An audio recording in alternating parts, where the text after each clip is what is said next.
3 piece, একজনের 4 piece, আরেকজনের 8 piece, আরেকজনের 2 পিস। আর মাউলালে খাইতেছে বৈশাখী সাংবাদিকে আমার এটা ফলো করে দিছে। কেননা সকালে তো না আমার একটাই বক্তব্য, ইউটিউবাররা আর এই সাংবাদিকেরা আমার এই ব্যবসা লস করছে মানুষ দাওয়াত দিয়া। এই কথা করার কারণে এক সাংবাদিক নীরবে দাঁড়িয়ে থাকা এই যে গোস্ত 3-4 পিস করে বৈশাখী সাংবাদিক এক তন্ময় ভাই, উনি আমারে বলতেছে যে আমি মুরগি বাজি যে একজনের 4-5 পিস খাই, তুমি কিছু কও না। তখন গিয়ে আমি কইছি যে আপনার এক পিস যাই না, আপনি আইসেন না ভাই, আমি টাকা দিব, তো আপনি কইয়া দিবেন না মারতে। এই যে বিষয় হচ্ছে, আপনি এতদিন এই যে ভাইরাল হওয়ার পর কত টাকা আপনার লস হয়েছে? গেছে এই 7-6 দিনে হারায় 10-12 হাজার টাকার মতো অনুমানে। কি এখন আপনি কি মনে করেন, আপনি কি এই যে ব্যবসা করতে হলে একটা লোক কি দরকার কিনা? হ্যাঁ, না ব্যবসা করতে হইলে একটা লোক রাখলে আবার 10 টাকা বাড়াইতে হইব, নাহলে এর বেতন আমি দিব। আচ্ছা, রেটটা একটু বলবেন আপনি? 100 মুরগি দিয়া 80, মাছ দিয়া 80, ডিম দিয়া 60, দিয়া 60, সবজি দিয়া 40। আচ্ছা, মানুষকে এই রেটটা জানে? এখানে যারা আসে জিজ্ঞেস করে আপনাকে? জিজ্ঞেস করার পর আপনি বলছিলেন 5 পিস খাইয়া 200 টাকা দেয়, তাহলে সে কোন বিবেকে দিল এটা? এটা আমি জানি না, মাথা তো হিতার আমার জিগান। আচ্ছা, সেই লোকটা তো আমি পাই না, সেই লোকটা তো বুঝতে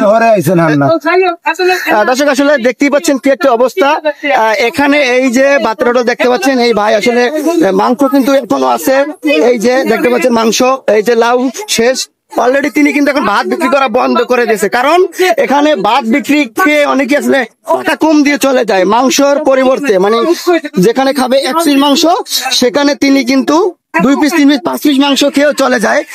আমরা যদি এই আপনি দেখাই, দেখেন তিনি আসলে এখন আবার এই যে ভাত পাতিলে দিছে, এই ভাত হবে, তারপরে কিন্তু আবার মানুষজন খাবে, কিন্তু সে বিপদে পড়ে গেছে। কারণ ইদানিং এই 2-3 দিনে তার প্রায় 3 থেকে 4 হাজার টাকা প্রতিদিনই বিক্রি করেছে, তার ভিতরে লস হচ্ছে। তিনি বলছে 10-12 হাজার টাকা অলরেডি লস হয়ে গেছে।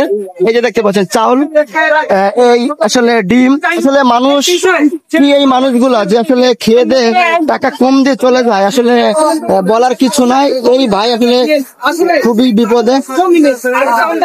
তো যাই হোক, এই ভাই আসলে খুবই বিপদে পড়ে গেছে।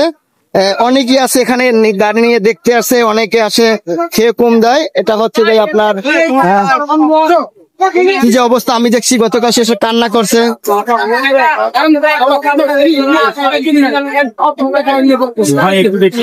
তোমার লস করে লাভ কি বুঝছো না ভাই? আমি এই ব্যবসা করতে পারি না, আমি কর্মচারীরা লোক রাখলে সমস্যা কি? হিন্দুকে 12 মাসে 13 হয়ে যায়, আমার 12 মাসে 13 ব্যবসা। আল্লাহ লস না, আমার কথার স্টাইল এরকম। আমি বুঝছি, আপনি আমাদের বুঝতে না।